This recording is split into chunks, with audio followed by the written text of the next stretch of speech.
welcome to today's session of Talk Money Podcast. Today we're going to do a little bit of talking about intergenerational wealth. And the reason why I think this topic is so important is because being in the financial services business for as long as I have been, I have noticed that when certain segments of our population die, and I don't want to exclude one population and hype up another, but in my experience, I'll just say more whites than blacks. When they pass away, there are more assets to pass to the children than there are in other segments. And I'm only going to say from my experience, because from my experience with the firms I've worked with, they've been mostly white people. So I haven't had an opportunity to deal with black wealth from generation to generation throughout my career, because I haven't had my hands on that bucket, so to speak. But I have handled many situations where white matriarchs and patriarchs have passed away. Children come to the brokerage firm and they start getting the assets from annuities. We'll start calling insurance companies so they can get their life insurance payouts. And they'll also retitle their investment assets from, I would say, a lot of pre-baby boomers, as well as baby boomers. There are a lot of stock assets where stocks have appreciated over the past 100 years or so when they purchased Duke Power or GE or, those blue chip, been around a long time stock a long time ago. And they have appreciated in value. Now they're passing them down to their children. They get a step up in basis. So there's some tax savings.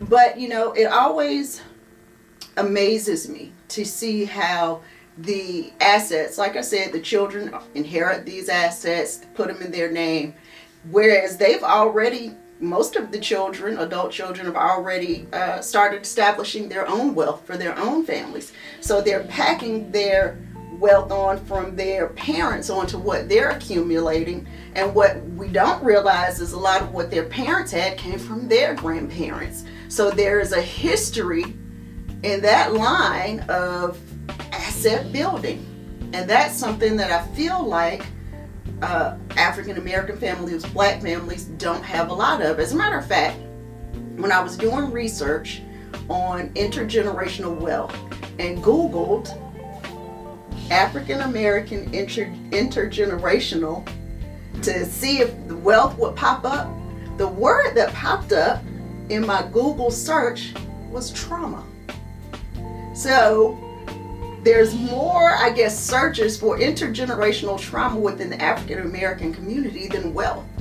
That really piqued my curiosity, so to speak. So today we're talking about intergenerational wealth, and I have Steve Arrington of Arrington Law Firm, PC, elder care and estate planning attorney here in Greensboro, North Carolina. Thank you, Steve, for coming by. Thank you for having me. Well, like I said, we're going to talk about intergenerational wealth, and I know you have your hands in a lot of it. Now, like I said, being in brokerage firms, a lot of my experiences have been one-sided.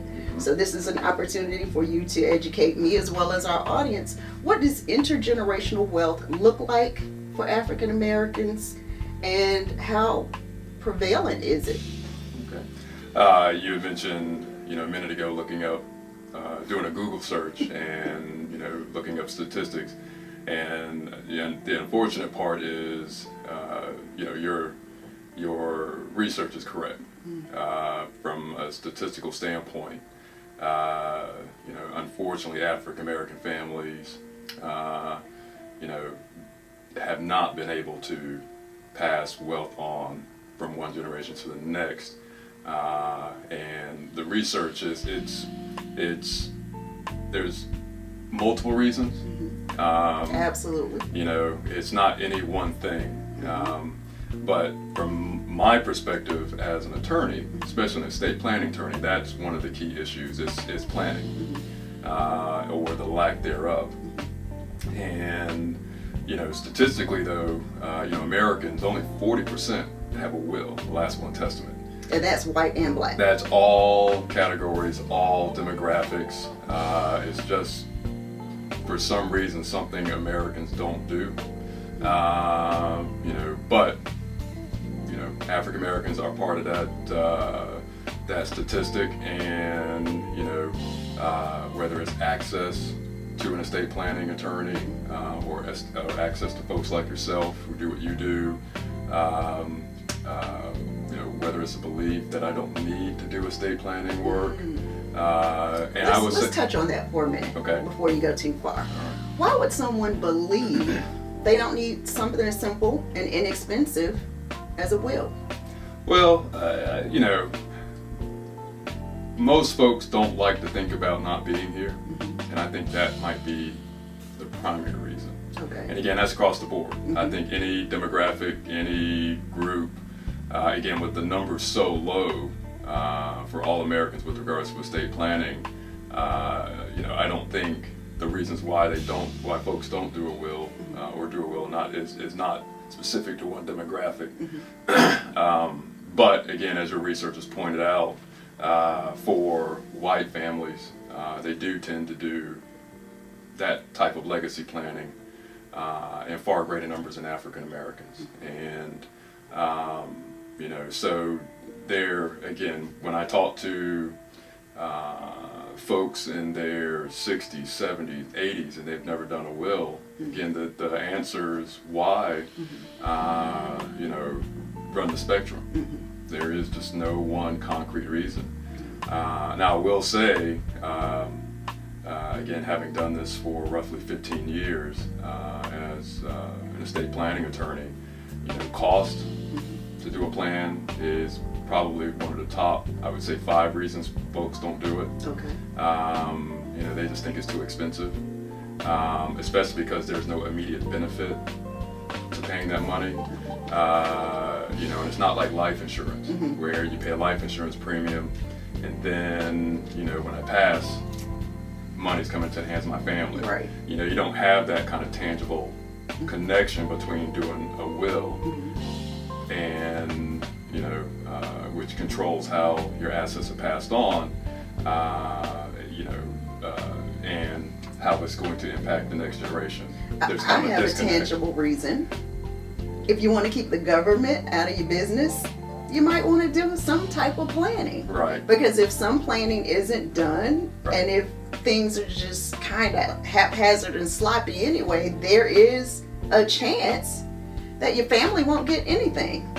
Might be a slight chance, but there's still a chance that, hey, once it goes through probate, who knows? A creditor could come along, a lien could be found. I mean, anything could happen. I mean, right, speak on that. Well, and that's one of the things that we talk about with estate planning. So whenever I have an estate planning client in front of me, we talk about debt, creditors, things of that nature. We also talk about the next generation. So that, whoever you're leaving your assets to, what is their situation like, right? So that's part of the analysis.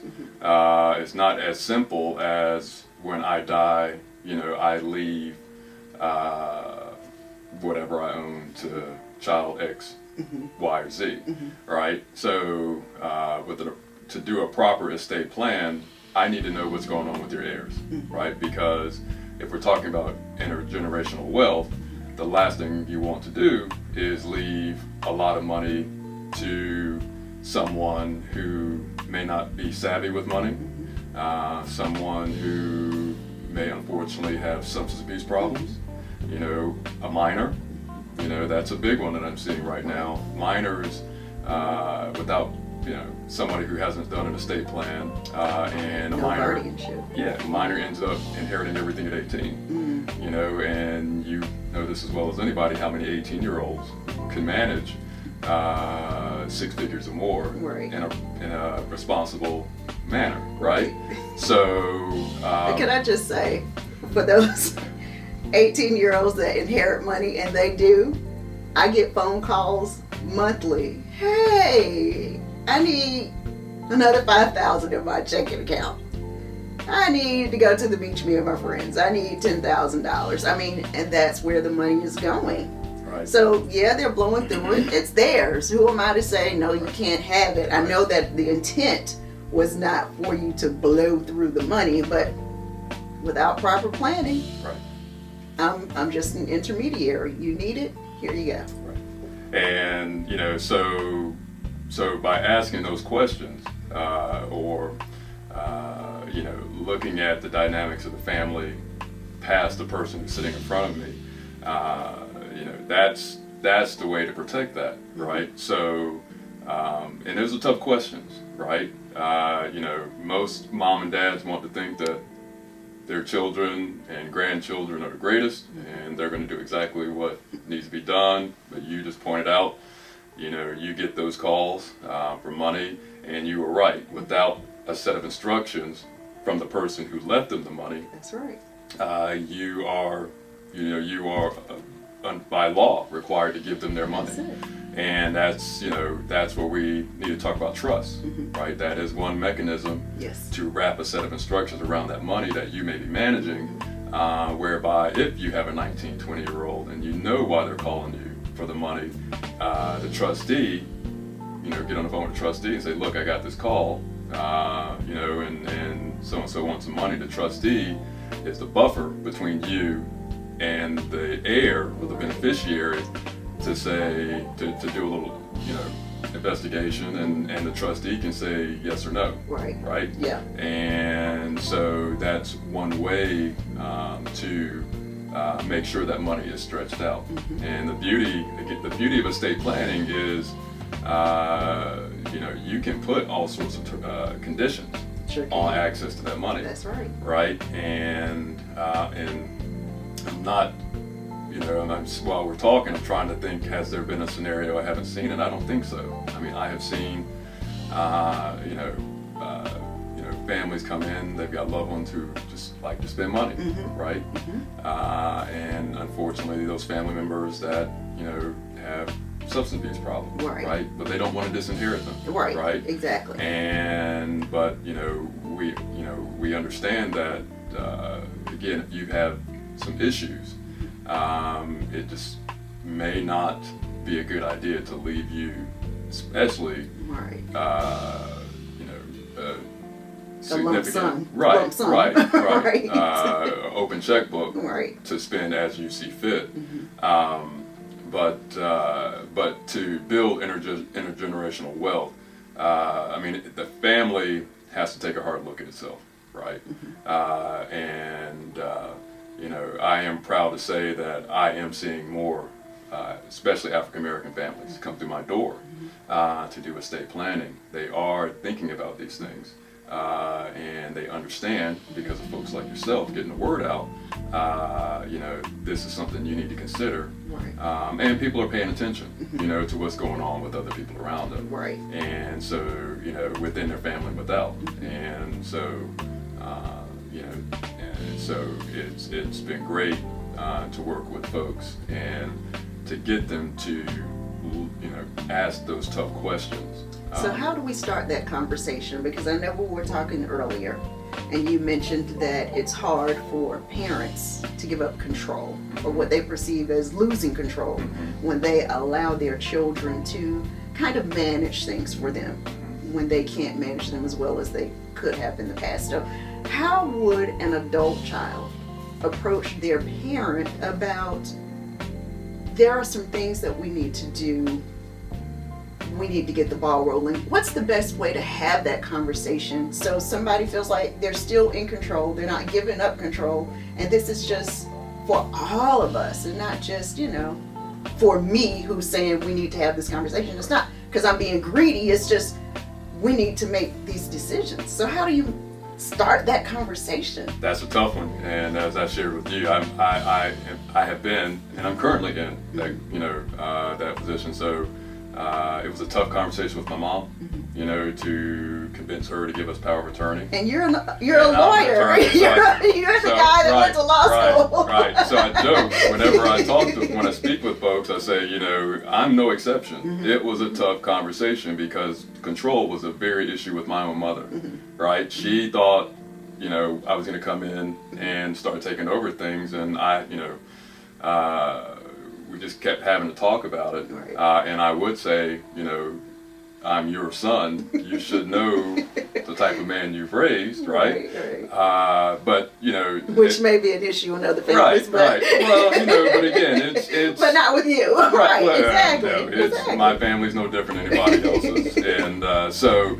To answer your question, there is no magic bullet, or no magic way to. It really depends on the child's relationship with their parent, right? If you have a really good relationship with your parent, like some children do, the conversation's easier. If unfortunately there's some dysfunction in the family, they still love each other, but there's dysfunction, like there is with most families, right? It may be a little harder. So,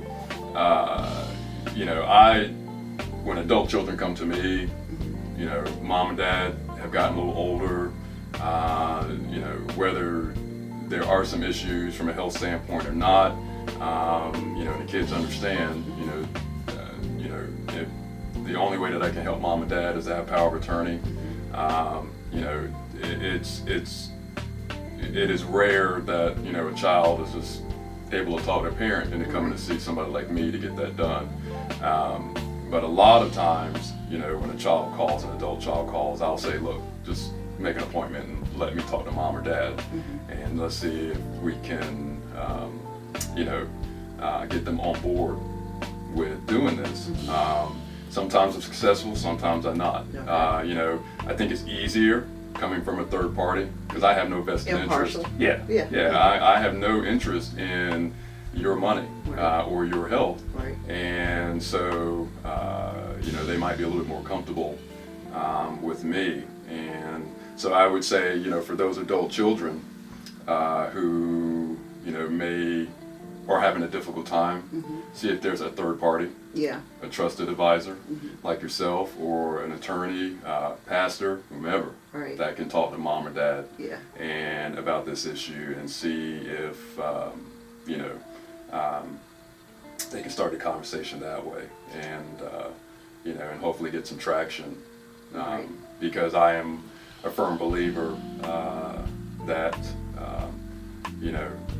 it's better for you to put those things in place versus the government imposing something like that on you through guardianship, Absolutely. Because you're subject to state rules, federal rules, and whatnot at that point in time. Versus with estate planning, especially in the context of legacy planning, you decide how that plan is going to look with your attorney, while you're alive. And while you have the ability to make those decisions. That's the beauty of estate planning. And with legacy planning, whether it's trust, power of attorneys, whatever, again, you get to decide how that's going to look and how things are going to progress while you're alive and after you pass. That's right. And that's the ultimate control. That's the ultimate control, and that's what I impart to my clients, especially mom and dad. We are not taking control from you. We are actually giving you more control over the situation by putting these things in place, And so that does resonate with a lot of my folks, and that's the key, letting them know that they're not losing control over the situation. Now, we mentioned 3 documents. We mentioned wills, trusts, and powers of attorney. Yes, ma'am. Would you give me a simple breakdown on each, what they do, what they provide? Okay, so let's do the easy one. Let's do Last will and testament. Okay, last will and testament.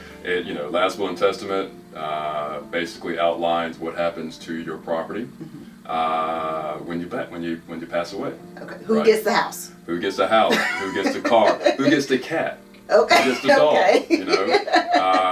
If you have minor children, here are the folks that I want to be guardian. If if both parents are gone,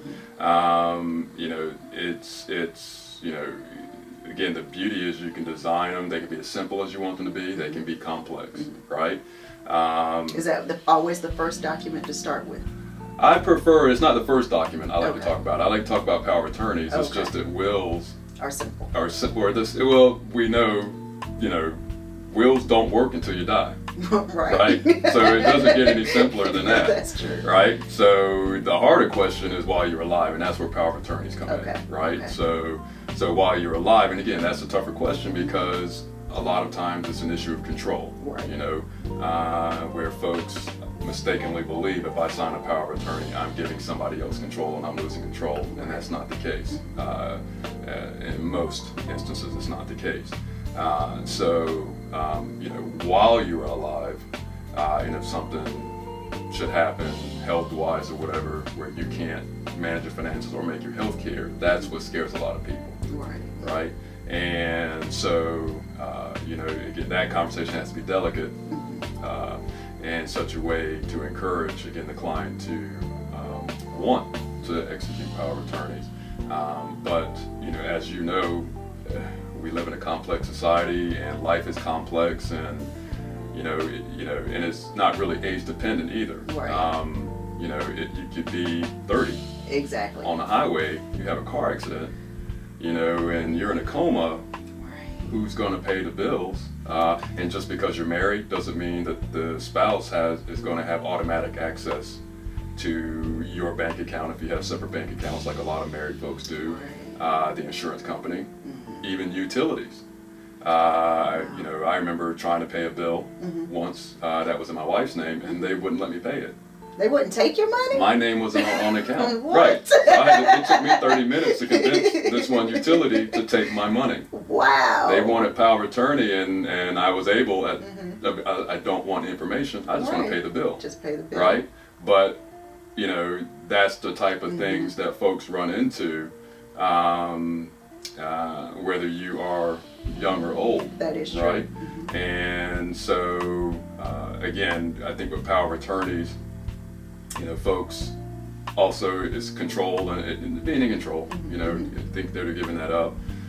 So, you know, power of attorneys, in my opinion, are important. You know, just all the way around, because it's your insurance policy in case you are not able to make your own decisions. Right? And there are limited powers of attorney. All POAs don't come with a full set of you have access to everything all at once. There are some limitations that can be set. So again, if your attorney is doing his or her job, then your power of attorney should be designed to your wants and desires, right? It should speak to your situation. So you are exactly right. You can make them as broad as possible, or as broad as you want, or you can limit the agent's authority. Exactly. And that's where, again, you have discussions with your clients to say, this is, you know, tell me about yourself, tell me about your family, you know, who do you think you want as your agents? Well, tell me about your agents, right? You want to make sure that we're putting the right folks in place. Sometimes we can't always get it right because we're human beings, right? But I would say in most cases, you know, we get it right. It's only the negative stories that we hear that paints a negative, you know, a dark cloud over, you know, power of attorneys, and especially power of attorneys. We're hearing a lot in the news about misuse of power of attorneys, but you know. But for the most part, they work. I've seen them work, absolutely. And so we talked about wills, kind of the easy part. Power of attorneys, you know, difficult thing to talk about. Trusts, in my opinion, are a good vehicle to manage property, whether you're alive or you passed away. Again, the beauty of doing a trust is, for whatever purpose you're putting a trust in place, you can design it to do, you know, almost whatever you want.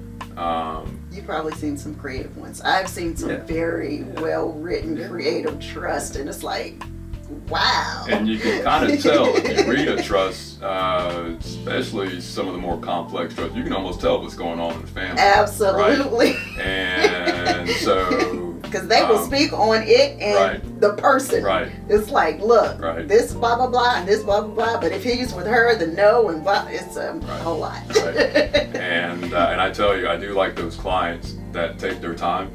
Yes, and read they the put some documents thought and ask questions and ask for revisions, because you know they are thinking things through. Yes. Never forget, I had one client, a mom, 2 sons. One son was in college doing great, other son wasn't doing so well. So she bifurcated, you know, she split up the inheritance, and she left a set of instructions for the son that was doing well, and she left a set of instructions for the son who wasn't doing well.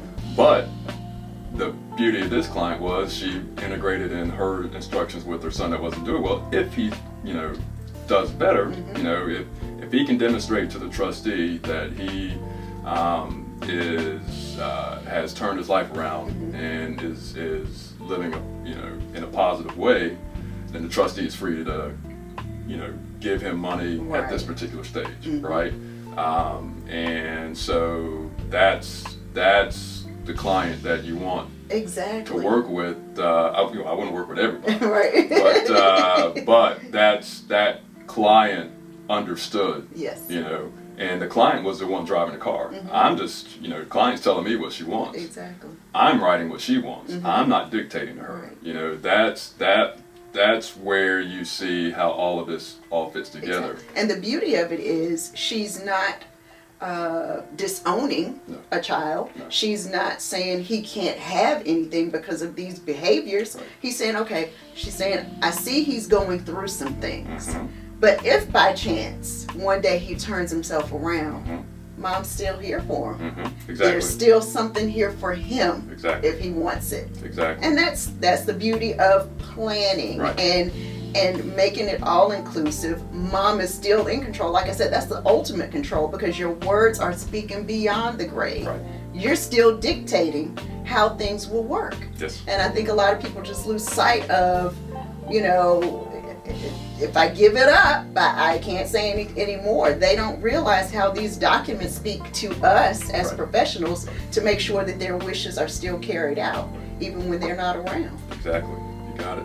You're exactly right. And so it makes you feel good. It does. At the end of the day. It does. When you have, somebody walk through your door like that. Right.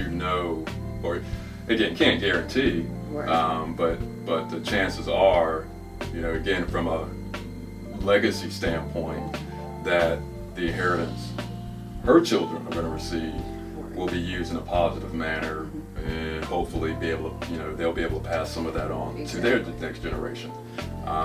She's put safeguards in place, and that's what legacy planning is all about. It's having a forethought, to put safeguards on what you're giving to the next generation, to enhance their lives and potentially enhance, generations coming behind them. Let's talk a little bit about what happens when safeguards aren't in place. And I know that there are instances where parents pass away. There's a lot of infighting with siblings. There are people that come from nowhere, especially when things hit probate and they start calling saying, and I never thought it was real until someone called me one day after her husband passed and said, yeah, this guy called out of the blue and said he did work with my husband and my husband died and he left owing X amount of dollars and he sent this invoice and I'm trying to figure out, should I pay it? Right. So let's talk about what happens when things are left open in probate, so to speak, and infighting. Let's address those two. And I know it's a lot to unpack, right? But if you could just touch on it from so let's talk about the infighting part. Okay. Let's talk about let's say matriarch has passed away, and everybody is suddenly unfortunately with the hands out. I'm to get mine, right? Right. So again, there's two ways to look at it. If there's estate planning in place or there's none, that makes a difference too. Makes all the difference. So if you don't leave a set of written instructions, I guess the good news is the state says this is where your money goes, right? So regardless of what anybody says, I'm supposed to have, if there is no last will and testament in place, the state just basically says, based on your position and this person's bloodline, this is what you get. Can you talk about that a little bit? So that's called intestate succession, right? So if you don't have a will, there's a chart that we use to determine who your heirs are, and it's restricted to your bloodline. Only exception is if you've got a spouse. So there are, within North Carolina law, and in most states, the spouse gets a certain amount of money. Not all of it? It depends. Ah. That's the other thing that I hope don't people are realize. listening. And this is especially for blended families. So if you've been married more than once, or you got children from previous relationships, it gets complicated. So I've had. So second wife doesn't automatically get everything. Second wife does First not wife all, doesn't automatically get everything. No. It's No. complicated. No. And I've had those conversations where I've had to, unfortunately, inform second spouse. She now shares that estate with her husband's children from possibly first marriage. Yeah, and that's usually not a good thing.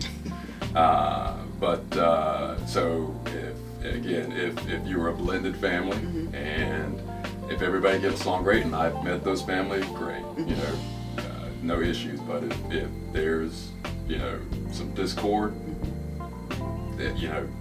go do an estate plan, because so again, state law says X, Y, Z. Again, depending on your relationship, gets this money. And we are in North Carolina. And where it gets particularly complicated is when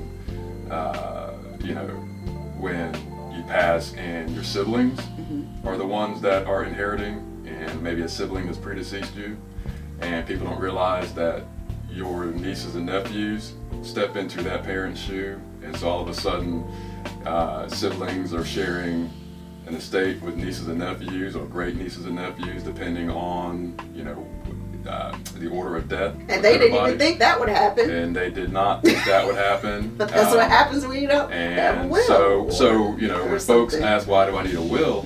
I explained, I said, if you pass away, is there anybody in your bloodline that you do not want to inherit from you? The light bulb sort of goes off at that point.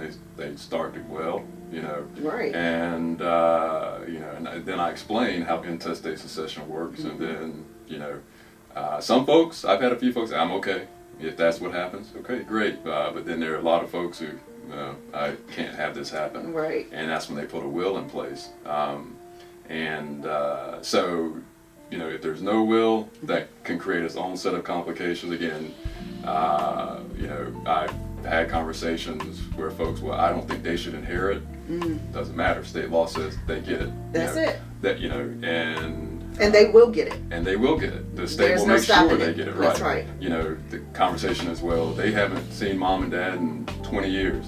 It doesn't matter. Right? Or the child who's a caregiver and took care of parent, during an illness, and you empathize or sympathize with That's them. right. But without a will, there's nothing to say. The other brothers and sisters that did won't not get help. anything. Right? That's don't get right. anything. Right? So the only way to alleviate that is to have a last will and testament, right? And say, this is again where I want my property to go when I pass away, or to these specific people. But I would say, even with the last will and testament, there can be challenges to the will. So an attorney has to be careful. And the main thing is if the attorney's the one preparing the will, has to make sure the client's competent and knows what they're doing. Right. If unfortunately there is suspicion that mom or dad or grandma was not competent, that will can be challenged. Wow. In a court of law. Doris Duke Duke Harris is kind of the case in North Carolina that we studied. Okay. About how estate planning can go wrong. Tell us about that. Well, the short of it is Doris Duke, and she may have been living in New York at the time. Oh, I think I know the story. Yeah, so the butler and the attorney conspired to, change her will in multiple stages. And so she was not confident, when she was signing all these multiple wills. And so that is, when I went to law school, that was the one case, that we learned or highlighted capacity. So what happened to her estate? Well, litigation. Okay. Is it still being litigated? No, not still being. But it was challenged, and rightfully so. Right. Because The evidence came out that she did not know what she was signing. They were just sticking in a piece, they were just in sticking front of her. Yeah, and she was just, trusting people. Right. That you probably shouldn't have. Yeah. Well, the butler and the lawyer. Right. So, it's a sad story, but it does, again, it highlights, how important it is for people to understand you've got to be competent. Sound mind. Sound mind. That makes a difference. Sign these things, and exactly. Is there a second layer of protection? For the will and testament. As far as as far as passing wealth. Mm-hmm. Okay. Yes. Well, again, you're leaving a set of instructions, mm-hmm. and again, if someone like myself does my job, mm-hmm. Make sure client's competent and we execute these things the right way, it's really hard to get that will tossed, right? Okay. So whatever the written instructions are, they will generally stand, okay. right? So even if someone says, I should have gotten, later and it happens, mm-hmm. I was promised this or whatever, when I go back to my notes and that wasn't part of my discussion right. with, my client, mm-hmm.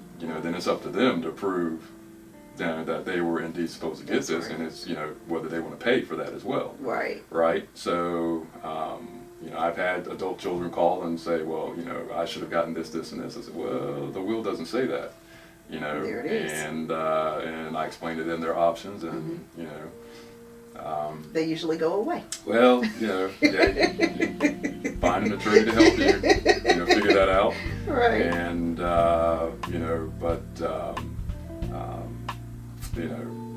so again, no system's perfect, right. but again, having documents like that in place just in the long run makes things a lot easier. So that helps with the inviting or who should give what. What happens, and I know you've come across this a time or two, just give me your best story. Wow. I know. Got too many, but the best one that can kind of outline, again, for the audience, why this is important. This is important. We're not just telling you this right. just because. So part of my practice is estate administration. Mm-hmm. So I help folks get through the probate process. Mm-hmm. So I had a family come in. Unfortunately, a gentleman passed away, and this speaks more to what you do as far as financial planner. His retirement accounts, he didn't have a will, mm-hmm. and on his retirement account, he named a grandson who was 18 as a primary beneficiary. And so, per the family, the grandson received about $250,000 in retirement. Tax deferred. Wow. Yeah, okay. tax deferred retirement mm-hmm, accounts, mm-hmm. right? And so, while we're going through the probate process, they're reporting to me, all of a sudden the young man's on a buying spree, right? And so he's buying a bunch of new stuff. He's having parties and everything else. And again, and I'm keeping in mind that he's in essence inherited retirement accounts that were tax deferred, right? Right. So the part for me was, one, an 18-year-old now has access to about $250,000. And does he not Two, know about taxes? he's spending money. Yeah, he's going through his money. I hope he's having his taxes withheld, right? But based on what the family was saying, the answer is probably unlikely. Right. So the surprise for this young man is he's going to owe the IRS a lot of money and the Department of Revenue a lot of money when it's all said and done. But again, to me, that was, I don't want to say that's the one worst case scenario, but it was one that highlighted, if this gentleman just sat down and talked to somebody, that could have been handled a whole because there could have been a trust way. in place Right. with a trustee with Right. a set of instructions. Right. I mean, it was literally every time I met with my clients, they had something new to report. And it wasn't that they were upset he got it. It was just the way he got it and how he was using the money. And parents, they didn't have any control over, son, we understand you got this money, but he left it, as you pointed out earlier, He left the money directly to him. And as an 18-year-old in the state of North Carolina, it was his money to do as he saw fit. That's true. And he had a big party with that money. So I'm thinking, well, my kids are nowhere up with the trust, so that was an easy decision. And then, there's, for every story such as that, there's also another side. I do remember I had a client who passed away who left her grandson not $250,000, it may have been $100,000, but there was also no trust, so it was left free and clear. But he started an investment portfolio, and he started calling in asking, what kind of stock should I buy, or I want to do this with this particular investment, what do you think? So there are definitely different types of folks who inherit money. Well, and it's clear that his family did a good job raising him, right? And he was a go-getter. Yeah, and again, we all want to think that our kids are responsible and wonderful, but I also jokingly ask my clients, you know your children better than anybody. Absolutely. So please tell me exactly what's going on with your children, because this is the only way how I can help you and make sure your wishes are carried out. And sometimes they say we're good, and sometimes mom will stop and start thinking, and well, let me think about this a little bit. And that's what you want to hear. You want them to think it through. And as I explain to my clients, it's not that you don't love your loved ones, but in my opinion, doing estate planning confirms that you do love them. Absolutely. Right? Because again, you're trying to make sure that once you're gone, that whatever you leave them, again, is going to be a positive influence on our life and not a negative influence in our life. Absolutely. And because you were right, for some folks, and with this young man that received all of these retirement accounts, he suddenly had a bunch of new friends, right? And folks will come around when you're spending money. And they find out you've got money in your pocket. You are exactly right. All the new friends you did not know you had, family members you did not know you had, right? Are showing up and calling you, and and reacquainting themselves, and in a sense, it's protection. It's protection for your loved ones, absolutely, from themselves and from others. Absolutely. Right. So. And I know that intergenerational wealth, like I said, is something that has prevented the African American community. There are certain social conditions that have prevented a lot of wealth building in the community. But you would say, in your expert opinion, this is probably a good first step, planning. Yeah, planning. Wherever you are, if we're talking about socioeconomics or whatever, it just, in my opinion, makes good sense to do some planning, I welcome all folks to my door. I don't care about your net wealth. Especially here in Greensboro, we've got a lot of folks living in mill houses and stuff. That's their primary asset. So I want to help you make sure that your one asset that you've worked a lifetime to save and to keep and to pay off and maintain goes to the next generation in a positive way. So the falsehood is that I got to have millions of dollars in the bank, or the false belief that I have to have $1 million in the bank to do planning. No, it could be a simple matter as a child who is disabled, who receives disability income, lives with their adult parent, and will need a place to live moving forward. So parent, if the house is all you have to leave to that disabled child, you can leave that house in trust in such a way that it won't count against them for benefits from the government, and you can make sure that this house, that they always have a roof over their head. So you're saying that if I don't set up a trust for my disabled child to receive their benefits in a certain way, then it can prevent them from getting government benefits? But let me paint the picture a little different.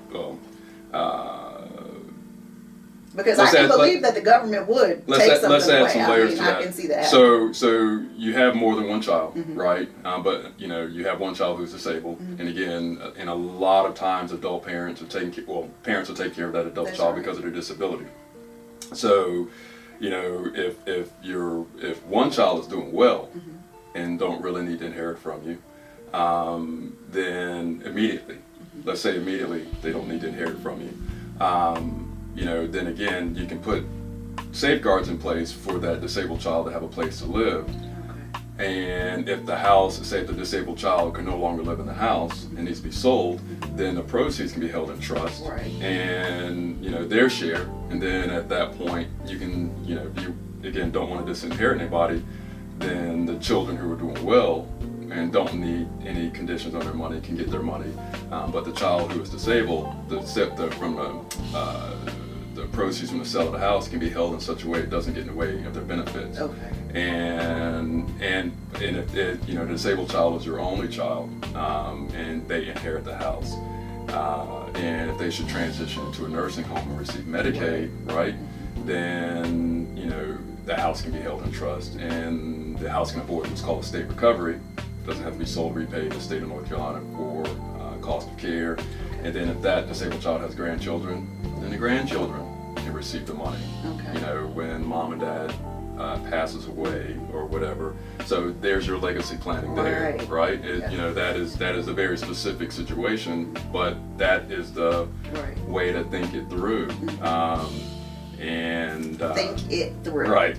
That's the key. Think it through. It's because I do some special needs planning, and so I have adults who have inherited all of a sudden. It wasn't their fault, parent didn't plan, and so all of a sudden they've got cash or whatever, or they've inherited a share of real estate or something. All of a sudden their benefits are in jeopardy, right? So we've got this narrow window to try to place these assets, typically in some sort of trust vehicle, to protect most notably their insurance, their Medicaid insurance, so they can keep getting help with the cost of care.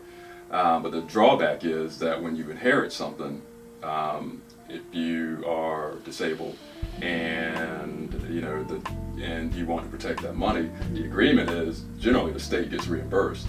Is that look back period? No, it's just you.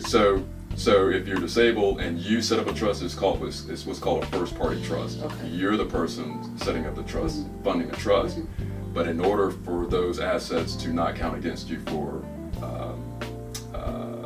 eligibility purposes, the agreement in the state of North Carolina is that whatever's left over in that trust when you pass will be used to repay the state whatever assistance they gave you. Okay. So if you have a loved one who is disabled, or you suspect when they reach the age of majority, 18, that they are going to be disabled, you need a plan, and you don't want to disinherit them. Right. You need a plan for that contingency. Okay. We'll talk a little bit about the look back period in the state of North Carolina, because I was kind of thinking that maybe when the state comes in, you gave it another term, but I was like, well, maybe it's because you got to give up assets earlier. Well, the look back period deals with Medicaid. Okay. And so and typically we're talking about long-term care Medicaid. Okay. So when you apply for Medicaid to cover nursing home care, the state looks at they examine what you've done with your assets from a 5-year period. That's a look back. 5 so years. From the date of the application. That's 60 whole months. 60 months. They go through and examine financial records and deeds and DMV. They look at everything. That's right. And then, to see if you dispose of your assets in such a way that's right. to, help with Medicaid eligibility. That's how they look at it. As folks age, what I tell them is that they have to be careful about, how they give their money to others. Even if it is, as innocent as, again, helping out an adult child. You know, if you're, you know, as we know with the recession, when the recession hit and folks lost their job, you know, if mom and dad had the available cash, and you know, they may have given their son or daughter $20,000 to, you know, get them through a rough spot. Right. Unfortunately, you know, that is a disqualifying transfer for Medicaid purposes. Right? If it happened in that 60 If it month happened period. within 60 months from the date of application, Okay. right? And Okay. so, you know, and it's no fault of the state, it's just the way the rules are written, right? They don't, and I tell my folks, don't take it personally. Right. The state doesn't know you that well. Right. All they see is that you gave a loved one $20,000. Right. Now they'll give you an ability, they'll give you, you know, a way to explain it, but if they don't like the answer, they can impose a penalty, right? Wow. So, you know, so that's what that nefarious look back. Okay. You know, that's how that works. So if you're thinking about long-term care and applying for Medicaid, just know there's going to be a 5-year look back on how you have handled your assets on the date you apply for that assistance. You got with it. Medicaid. You got it. Wow. Yeah. And it catches a lot of people off guard. I'm pretty sure. And Because if we don't want to plan for a death, which is Right. we know going to happen, right. we're not going to Right. plan for a nursing home stay, which may happen or may not happen. So, Well, yeah, I can see how it could catch a lot of people off guard. And I think the latest statistics are that 70% of all Americans are going to have some Type of long-term care stay. Yeah, so it's something, you know, and not to worry folks, but it is something you've got to think about. you know. Absolutely. And it is something though, but especially if there's been a diagnosis of Alzheimer's or Parkinson's, you definitely need to start planning around that. But, And I know what those monthly bills look yeah. like, and I don't think a lot of families can afford to pay out of pocket for the care that their parent would need in a nice private or semi-private facility. It's tough. They are expensive. It's tough and expensive. Yep. Yeah. Yes, it is.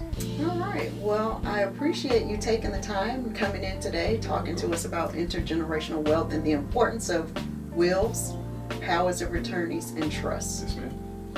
Do you have final words on that topic? Just something that we should keep in mind as we... If you haven't done it, do it. That's no way around it. No, if you don't have them in place, find somebody. Right. And there are plenty of folks who do this. And I agree, it needs to be done. It needs to be done. The conversations need to be had. The conversations, and I would encourage, those older folks, make it easier on your kids, because again, to look into it and then you tell the children, I've done this, I've done it my way. This is what I expect to happen, versus being dictated to. You can dictate to That's children, and for those adult children, do it yourself, right? But if your parents are aging, again, it's a delicate conversation, but hopefully it's one that your parents, will, appreciate. Open to and appreciate in the long run, that you're trying to make sure, they're properly taken care of. Absolutely. So. And there you have it. Steve Arrington, Arrington Law Firm, PC, Yes, ma'am. estate planning and elder care lawyer. Talk Money Podcast. Stay tuned for our next episode. Say the Arts TV. Let's go!